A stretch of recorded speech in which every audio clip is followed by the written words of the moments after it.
All right, so South Carolina take a page out of the Georgia Tech offensive playbook after their win against Florida State. And what does Josh Pate think about South Carolina in the 2024 season? All that and more. Locked On Gamecocks starts right now.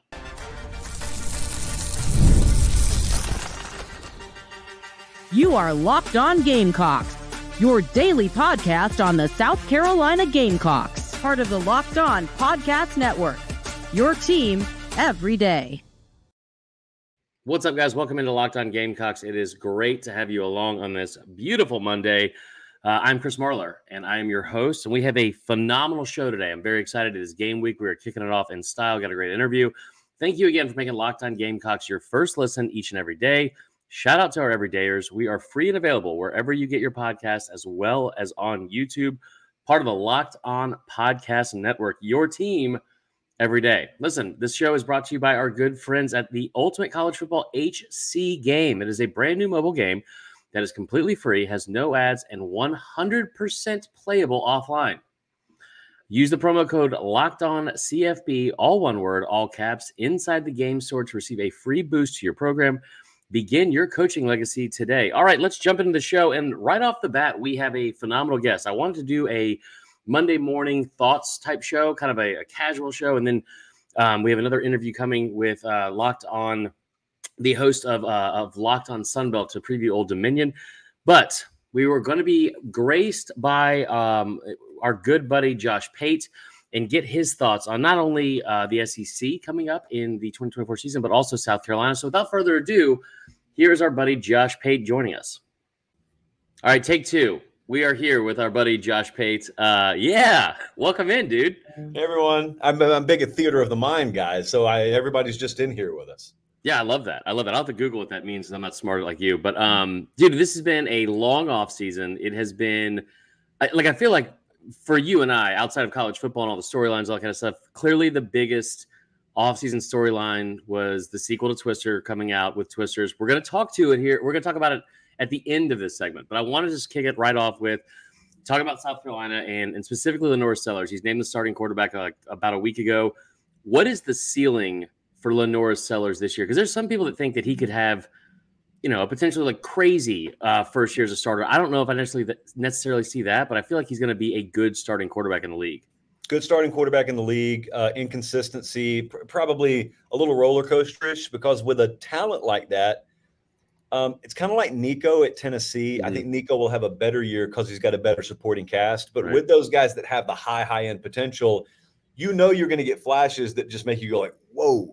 Right. But it's also the inconsistency in decision-making and whatnot. So it's like buying a Lamborghini for a 16-year-old and watching them drive it. That's kind of like the performance level of these elite quarterbacks. So that's not a bad thing. It just is a thing. The second part is, the way I choose to do this with teams that aren't loaded to the gills with five-star talent is I'm going to predict inconsistency. And if you prove me wrong, you prove me wrong. But what I'm not going to do is hype you up and get proven wrong by a true freshman playing inconsistent football. That's going to be the expectation level. And anything above and beyond that is I'm fully willing to tip my cap that I rarely wear to the guy. But I think you'll see a raw talent level that backs up everything folks inside South Carolina said they thought they had. Right. And I also think there'll be times where South Carolina, maybe they even drop a game, or maybe in a tight win. The number one topic on all those message boards is this is life with a first-year starter at quarterback.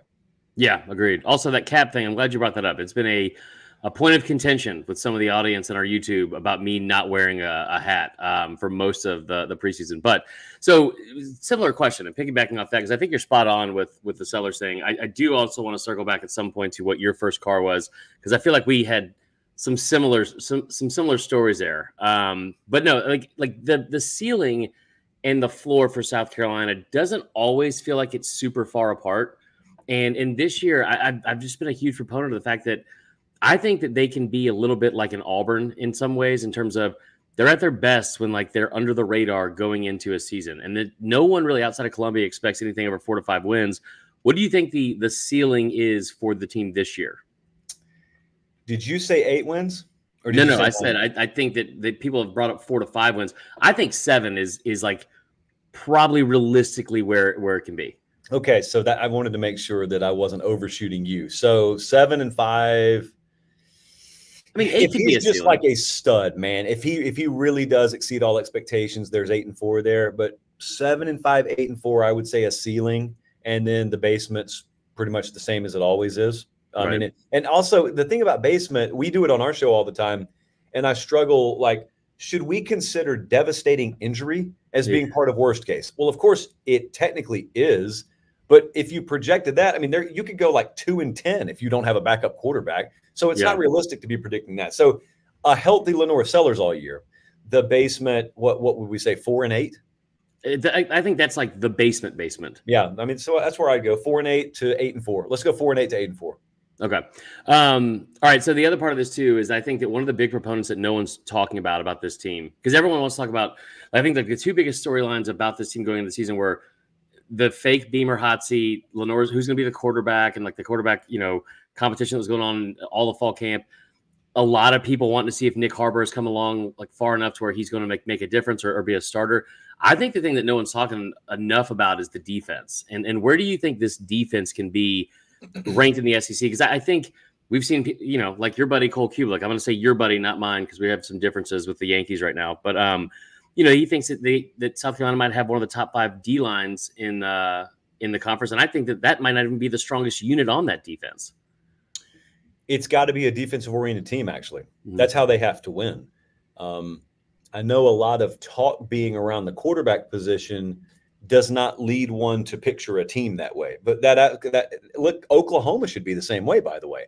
Oklahoma and South Carolina are both teams where a majority of the talk is O-line quarterback over there. Same with South Carolina, actually. And so, okay, that's great, and you hope you fill those buckets. But South Carolina should be able to win a 16-13 game if the situation calls on it. Oklahoma, same way. So I do sometimes voluntarily, sometimes regrettably talk to Kubelik, and I can tell you, it hasn't just been front-facing. It hasn't been for show. He has talked my ear off about the kind of respect he has, especially for how like underrated their defensive front is. Not necessarily like comparing to the top unit in the country or anything, but everyone's talking about Ohio State. No one's talking about South Carolina. So I do agree. And look, the other part of that is like down at LSU right now. You've got questions about Garrett Nussmeier.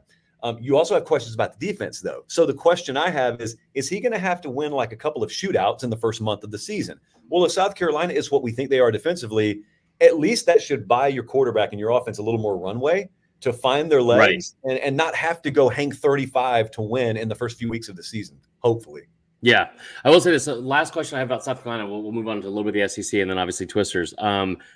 I am just very big on the fact that every year we go into the offseason, or we're in the offseason going into a season, we think we know what we know, right? And people, of course, like the confirmation bias of what we think and blah, blah, blah. You've already had to delete tweets.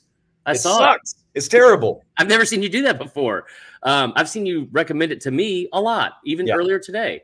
But no, I think that like going into this year, one of the things I keep looking at is the schedule. Everyone talks about how hard the schedule is for South Carolina every single year. You got Mizzou, A&M, Ole Miss, and LSU all on this schedule, but they're all games at home. And I've done the deep dive all offseason about like what those teams look like on the road. And for the most part, it's pretty bad. Like Mizzou was good on the road in a neutral site last year, but before that, it was abysmal. And then, like Ole Miss has one win in a true road game in the last 2 years against a team that finished the winning record. LSU, 8-11 over the last couple of years. Of those 4 teams, and real quick, Mizzou in this game is going to be coming off a game against Oklahoma, which I think is the biggest one they're going to have circled. So out of those 4 games, what is the biggest opportunity and chance for South Carolina to win and pull an upset? The Ole Miss game stands out to me because you mentioned Ole Miss on the road. It's funny. Ole Miss at South Carolina is being totally overlooked. Oklahoma at Ole Miss is being totally overlooked. I got folks out there with a straight face trying to tell me Ole Miss has got a 2-game season at LSU and against Georgia. And it's like, look, I think they're good too. But I mean, this vibe of just assuming wins for Ole Miss, this is not Alabama, Georgia. So I don't just do that. So think about what we were talking about with the defensive front. Think about the timing and rhythm. Think about disrupting flow up front for Ole Miss and the crowbar and the bicycle spokes that could be. Bama's done it to Kiffin repeatedly. There was that one year where they ran it up over in Oxford, but like last year, Ole Miss comes in there, scores early, stoned the rest of the game. Well, it's because you've got big bodies up front that can do that sort of thing. Georgia, they had no shot against Georgia. Same reason. South Carolina's not the caliber of those teams. South Carolina's got some players that would start for those teams. Right. And so if you could do that, that would be a big deal. I also think, I'm pulling the schedule back up here, I also think having a bye before A&M comes in there, and it's what, early November? Yeah. I love that. Like, I think that's going to be a good team, by the way. And you're getting them not rested. You're getting them off a game against LSU, and you're rested. So that's another one. Two very, very foreseeable, like conceivable spots to spring an upset. And that's not even to mention the other games that, point spread wise, they'd have a better shot in. Yeah, agreed. Okay, give me real quick, and we'll just get you out of here after 2 questions. And I appreciate you again, man, for joining us here. Very short notice. Those you don't notice, those you don't know. Tell them how short the notice was. Tell them how short the notice was. We are recording this at 1:43 or 2:43 in the afternoon Eastern time. Yep. I texted Pate at roughly 2:12, and he was like, "I could do it now," and I was like, "Yeah, we'll do it now." So, all right. No, I appreciate you joining us, man. And so here's the thing. You've been talking about off-season storylines for like there's no off-season. You bring this up all the time, but we've been talking about for the last 9 months, like again, what we think we know and all this other stuff. I'm tired of talking about Texas and Oklahoma and the SEC and all the things like, Bama's got to replace Saban. What's a storyline that we are not talking nearly enough about in the SEC? Mike Elko at Texas A&M. Elko walked in and got totally overshadowed by DeBoer at Alabama. Kalen DeBoer inherits a wonderful situation. Yeah. I mean, the thing that you always look at when a guy walks in is, what is he inheriting? So most coaches, when they take over a program, are taking over because the previous guy got fired. Right.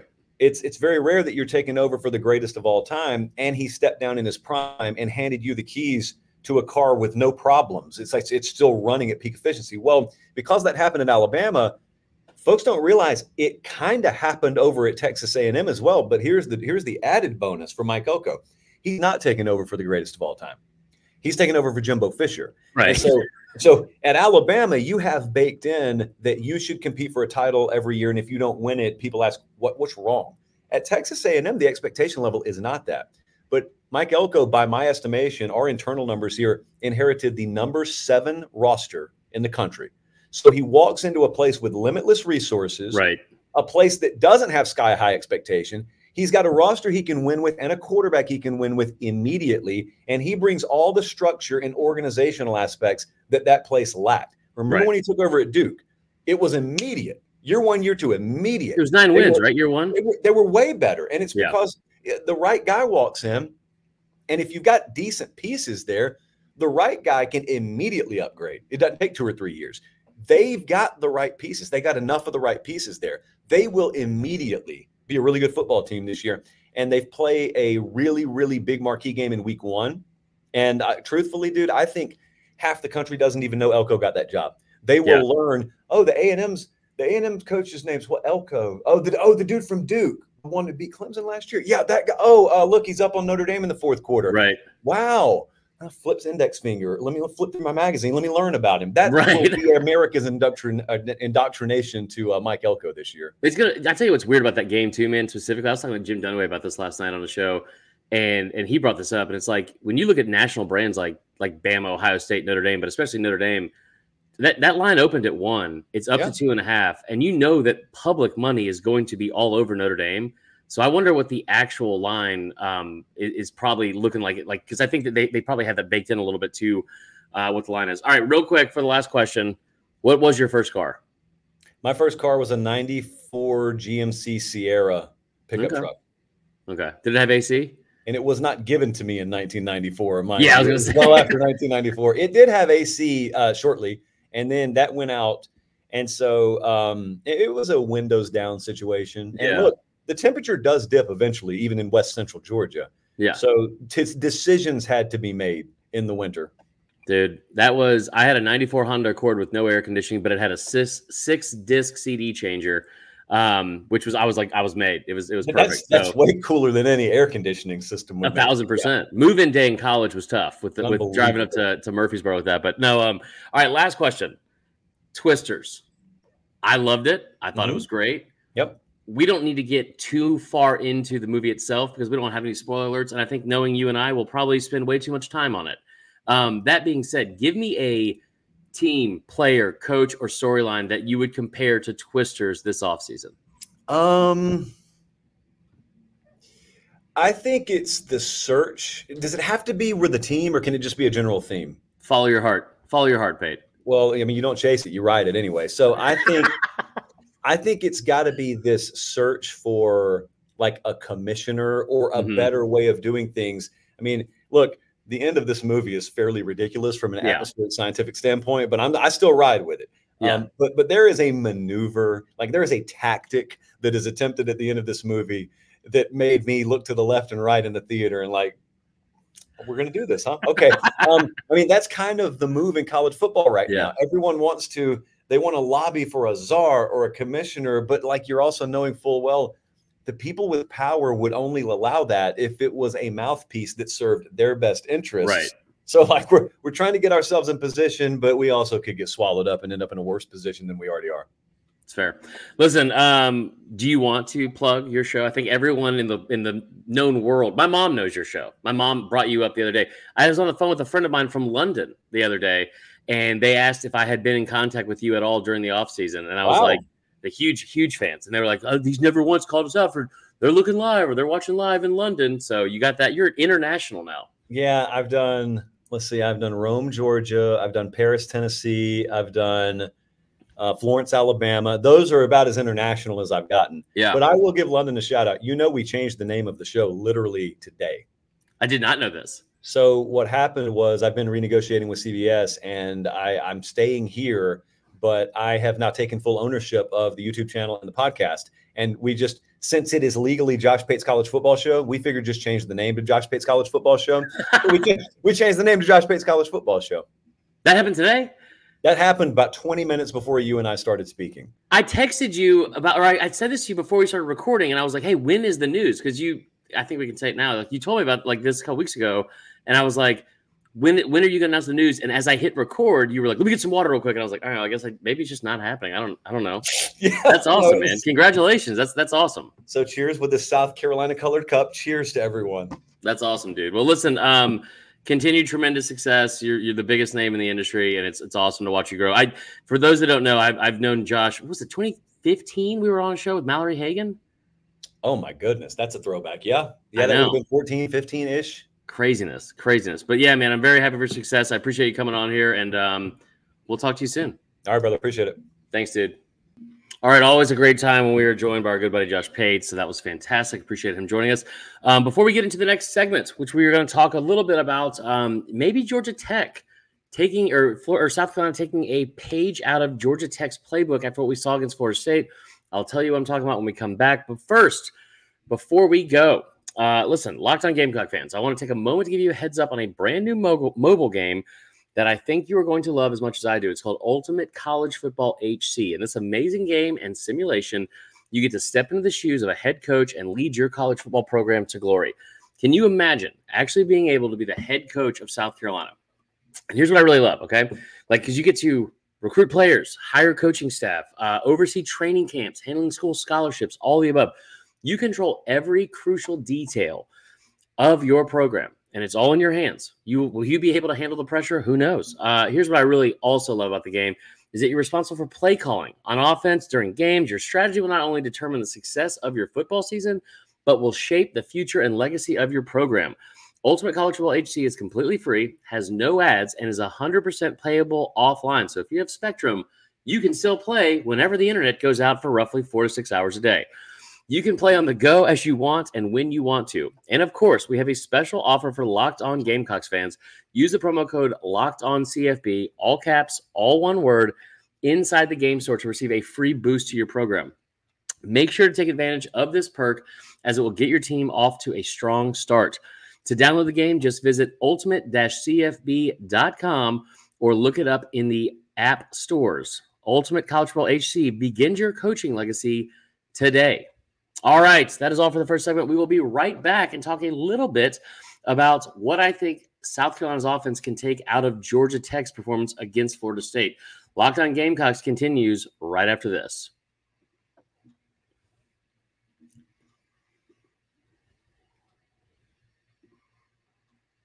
All right, guys, welcome back. It is the second part of our show after our interview with Josh Pate.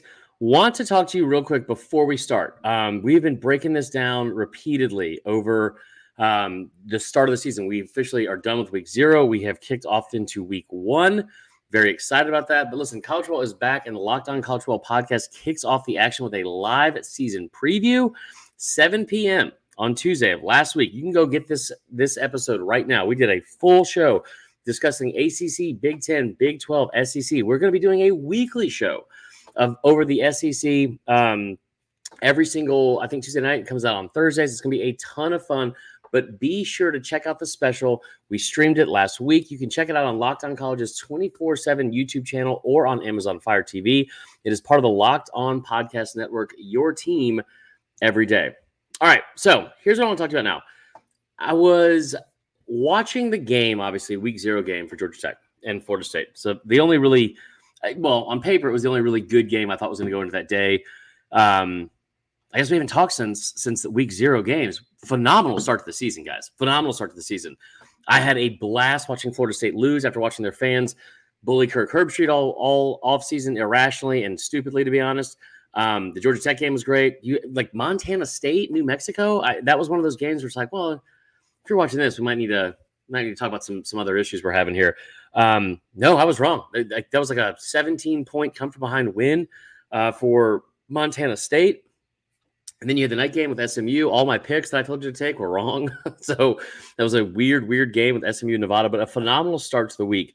Now, I bring this up because watching the Georgia Tech game against Florida State, one of our listeners, Jess without the E, and I want to bring this up again for her. If that's a reference to Taking Back Sunday, you are, no offense to the rest of our audience, my favorite audience member. Just a phenomenal job. So Jess without the E brought this up, and she said, what do you think about South Carolina running some similar type of play calling that we saw from Georgia Tech? And I was thinking about that, and it was like, it seemed like an overreaction because it was like, we just saw this team. Like, who knows? You know what I mean? Like I don't think we need to react and think that Georgia Tech are going to be world beaters necessarily because they had this one upset. But then when you really watch that game and you look at the way that they approach that game, I don't think Jess without the E is off at all. Like, I think there's a lot to have been learned from that. And here's one of the reasons why. I was talking about this before the game, right? Before the game. Haynes King, when I was going over my best bets and all that kind of stuff, Haynes King, he had tremendous numbers a season ago. He led the the ACC in touchdown passes with 27, also led in interceptions like 16. But when you looked at his numbers, I remember looking at the stat, he had over 2,800 yards passing, over 700 yards rushing, and had double-digit touchdowns for both. So to put that in perspective, Haynes King, 2,800 yards passing, over 700 yards rushing, at least 10 touchdowns passing and rushing. He had 27 passing, 10 rushing. He was one of 2 players in the country that had those numbers. It was him and Jaden Daniels who won the Heisman. Very good quarterback. But Haynes King, as good of a runner as he is, his best ability is most likely his arm. I mean, again, he had those 27 touchdowns. He had 15 of those in the first month of the season. He got off to a great start. He has been a good passing quarterback and a guy that, you know, when you look at some of their games from a season ago, he was it wasn't all just running the football. He did score a rushing touchdown, I think, in like 7 of their last 8 games. But you look at some of the numbers he put up, through the air in some of those games, and he was tremendous. Like over 280 yards against UNC, who's a ranked team. They beat him again. Had a 300+ yard game early in the season. Actually had a couple. He had 3 300-yard passing games in the first 5 games of the season. They aired the ball out a lot. Then I'm trying to think of his average in the first part of the season. They averaged throwing the ball about 30 times a game. I thought that's what they were going to do to to Florida State. Because what we heard about Florida State, you heard Pete Thamel say it on the pregame, which was a super weird interview. He said that he talked to NFL scouts, and Florida State had the best defensive line in college football from what he had talked to scouts about. That obviously, in hindsight, has become very wrong, like a very wrong take. But we didn't know that until Georgia Tech exposed him. Now, what does Georgia Tech have? Up front, listen, Brent Key is in his 2nd year as a head coach. He's an offensive line coach, okay? He was an offensive lineman at Tech. He coached offensive line at Alabama before. He's, been all over the place. He took over this program. He's in his 2nd year. I believe it's the 2nd year. Maybe it's his 3rd. But either way, Brent Key comes in, and his whole identity that he wants to have is we are going to be physical up front and we are going to pound their ass into submission. That is what he has said he wants to their identity to be. So Haynes King comes out in a game against Florida State where you know that they have a tremendous defensive line. How are you going to run the football against them? And you look at the numbers at the end of the game, he only attempted 16 passes. Georgia Tech ran the ball at will, and the schemes they did it in, and the reason why they did it, I think are similar to what you see from South Carolina. Now listen, Georgia Tech returned all 5 starting offensive linemen from a season ago. That's not necessarily the case with South Carolina, but it's also not necessarily the case with South Carolina. You know what I mean? Like, we've talked about it multiple times in the offseason, that this is a team that seemingly lost a different offensive lineman every single game. Like, just one of the worst injury bugs imaginable. And then if you look at the fact, it's like, yeah, well, they gave up 41 sacks in the season. It was like really, really bad. It was, ranked below 100th in the country. I think it was like second or third worst in the entire SEC. And how do you combat that? I'll tell you what, you don't give up sacks if you're running the football. And I'm not saying that is why they're going to choose to do this, but just the way that the offense, the downgrading of just the way that they were bullying the defensive line, coming downhill, pulling guards, the pin and pull, offense, and play calling and scheme over and over and over again, getting your offensive linemen pulling and in space on smaller bodies, these big dudes with a head of steam. That's what they did all day. I mean, there was a play in the first or second quarter where they just blocked straight down line to the left, and from across the board, right tackle to left tackle, just come right downhill. And then the back, obviously, it wasn't a counter play, but he cut back against the grain. And I mean, the hole that he ran through, my God. I mean, it was Moses parting the seas type stuff. So that kind of stuff, that kind of offensive mindset, I think you can see that from South Carolina. And I think the offensive line is going to be so much more improved from a year ago just because of them being healthy, even if it's just the start of the year. Just from them being healthy, they are a massive improvement off of last year's unit. Not because of I'm not saying anything negative about the talent from last year's unit. I'm not saying about the fits that they had or the fit together or how they didn't gel or whatever. Just from a health standpoint, to start the year even, you are a massive improvement. And then here's the other thing I keep coming back to. That RPO offense, people are going to look at LaNorris Sellers and they are going to get tired of tackling that dude. They are going to get tired of tackling a 6'3", 240-pound dude that is a bulldozer at times if he wants to be, and also has good speed. But they are going to get tired of tackling that guy. And then when they are tired of tackling him, you're going to see things like you're going to have to tackle, you can bring in Robbie Ashford and plays, but we've talked about it a bunch of times. You're going to get tired of tackling Rocket Sanders, even though he's lost weight, but he's still around the 230, 225 range. And then so you're going to be leaning. And the other biggest part of this, guys, is the offense that they ran, the hard-nosed, offensive line heavy, like I said, pin and pull, get downfield, get ahead of steam, and just bulldoze somebody that's a smaller body defender. That kind of RPO action especially, and mindset of just we are moving this blanking line forward. There is no person that fits that more than Sean Elliott. Sean Elliott is going to bring a nasty, nasty mentality to that offensive line unit. I know he's not the offensive line coach, but let's not kid ourselves. We saw the numbers he put up at Georgia State. I think that is going to be something that when she first said it, when Jessica first said it, I was like, well, let's not have a prisoner of the moment type of reaction. Who knows?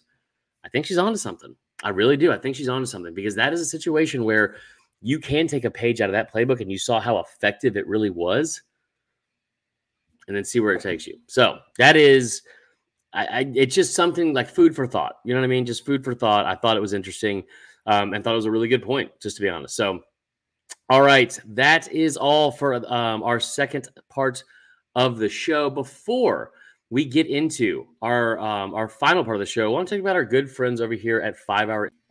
All right, 5 Hour Energy. I'm going to open one right now, guys. Here's the thing. Are you tired after lunch? Well, don't be. Also, you're not alone. In fact, research shows that more than 70% of us hit a wall after lunch. Let 5 Hour Energy and a shot of 5 Hour Energy help you leap over that wall instead of crashing into it. When do you need to take it? I just took one right now, getting gassed up for the end of the show, and we're about to record another one. Get in the zone. 5-hour energy shots give you a feeling of alertness and energy you need to get in the zone, whether you are going for a workout, tackling a to-do list, or like I said, if it's just that afternoon 2:30 feeling, make sure you are taking a 2:30 or 3 p.m. shot of 5-hour energy. Finish out your day strong. Finish out the fourth quarter of your workday, whatever you want to say. Anyway, there's 0 sugar. It's a convenient portable size. It's the perfect pick-me-up for getting stuff done. 5-hour energy website has flavors galore. Watermelon, which is phenomenal, by the way. Tropical Burst, which is the one I just took on air. Grape, berry, more and more and more. There's flavor for everyone. Also recommend the strawberry banana is fantastic. I go up to Lowe's and grab one of these like once a day. You even have the option to build your own 12 or 24 pack on the site. Choose the flavors. It's delivered right to your door. Okay. So if you go to 5hourenergy.com, that is the number 5hourenergy.com and get some 5-hour energy products today. You can use my promo code LOCKEDONCFB to receive 20% off your order. This offer is only valid until September 30th. So you got about a week left, guys, on one order and cannot be used with other promotions. The code is not good on subscription orders or anything like that, but go to 5hourenergy.com today. All right. That is all for the second segment of the day. We will be right back, and we're going to close out the show with some SEC power rankings, as well as a few other news and notes because it's finally game week, and we have arrived.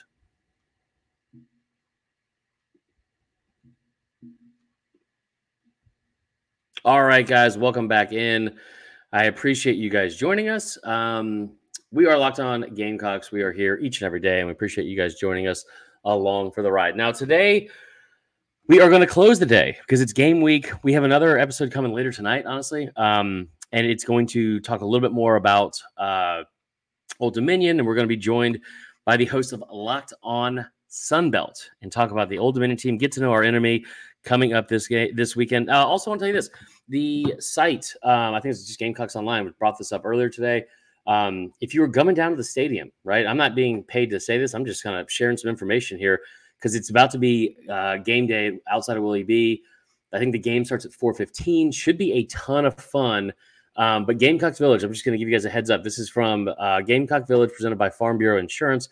Gamecock Village will be presented from 11:45 and close at 3:45 p.m. There's live music from Maddie Reen. I believe that's how you say it. Throughout the day, starting at 11:45. There's student athlete autographs. Select baseball and men's basketball student athletes will be signing autographs between 12:15 and 2:30.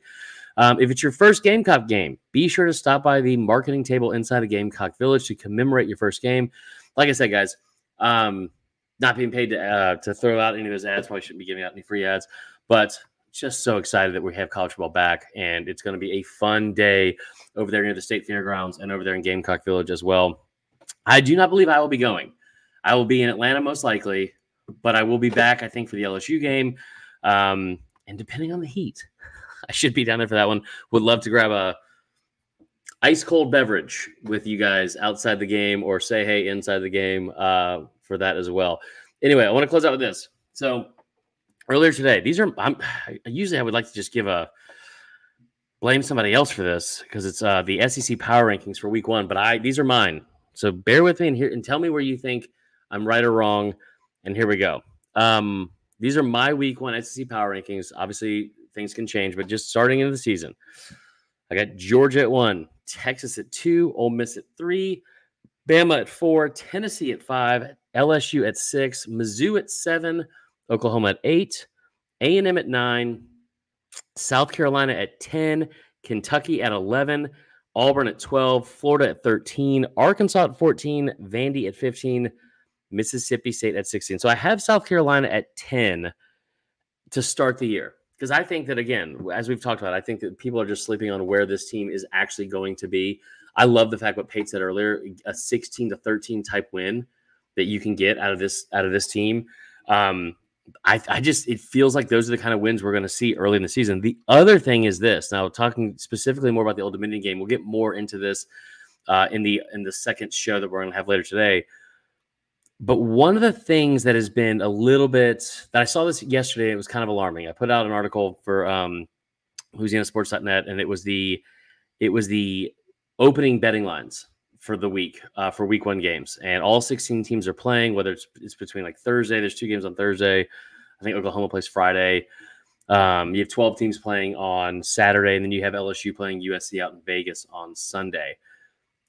Now, these lines have been out here for a while. Not a ton of movement in any way. Like I said, the A&M game and against Notre Dame has gone up from 1 to 2.5. I saw the LSU game where they were a 6-point favorite in midsummer. That's down to 4.5.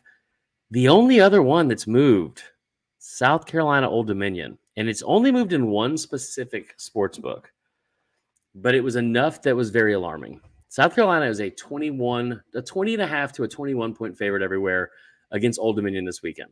I think that's about right. ESPN has dropped their line, ESPN Bet, to 17.5. It's a 3-point drop. That's by far the most of any game opening weekend in the SEC. Why is that? It's worrisome because Vegas usually knows something, but I don't think it's as worrisome as we think. I will get into more of it. This is going to be the ultimate tease. I will get into more of what I think actually happened as to why that line dropped specifically there on our next show. So make sure you're tuning in for that one as well. I hope all of you had a fantastic start to your week on this great Monday. Grab yourself a 5-hour energy if you haven't already. And I appreciate, as I say all the time, I appreciate you guys making Locked On Gamecocks your first listen each and every day. Now that you listen to us, make sure you go check out Locked On College Football as well. From NIL deals to never-ending conference realignment rumors, Spencer McLaughlin gets you ready for an exciting season on the gridiron. You can find the link online to Locked On College Football, part of the Locked On Podcast Network, your team every day. Appreciate you guys. Hope you have a fantastic rest of your afternoon. We'll talk to you all later.